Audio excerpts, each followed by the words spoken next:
तुम्हारे आसपास का वातावरण, पेड़ पौधे, हवा पानी, प्रकृति का एक एक नज़ारा, ये सब मेरी देन है। तुम्हारे घर में और तुम्हारे परिवार में जितनी भी खुशियाँ हैं वो सब मेरी देन है।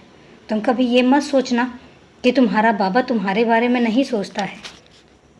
मैं संभाल रहा हूँ सब कुछ, तुम्हारे घर के एक एक सदस्य को मैं संभाल रहा हूँ। फिर क्या फ़र्क पड़ता है कि वो मुझे मानते हैं या नहीं मानते। तुम जो मुझे बोलते हो कि बाबा मेरे परिवार का ध्यान रखना, तो फिर जब तुमने बोल दिया तो तुम्हें क्या लगता है मैं तुम्हारे घर परिवार का ध्यान नहीं रखूँगा। और वैसे भी मैं हर बार तुमसे कहता हूँ कि मैं तुम्हारे घर परिवार का सबसे बुजुर्ग सदस्य हूँ, उस घर का मुखिया हूँ।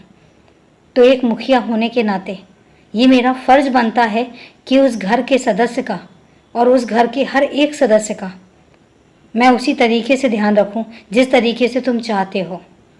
मैं तुम्हें कभी निराश नहीं करूंगा, इसलिए क्योंकि तुम्हारा और मेरा एक अनोखा रिश्ता है, एक अनोखे बंधन में बंधे हैं हम। और इसलिए तुम पूरी दिनचर्या अपने हिसाब से रखो, बाकी तुम मुझ पर छोड़ दो। कोई भी ऐसा नहीं है जो मेरी नज़रों से बचा हो, सब मेरी नज़रों के सामने है। मैं सब देख रहा हूँ और मैं सब संभाल भी रहा हूँ, इसलिए तुम निश्चिंत रहो। कभी किसी बात की फिक्र करने की ज़रूरत नहीं है जब तक तुम्हारा ये बाबा बैठा है, और तुम्हारा ये बाबा हमेशा ही तुम्हारे साथ है। खुश रहो, सदा खुश रहो। अभी के लिए शुभ रात्रि मेरे बच्चे।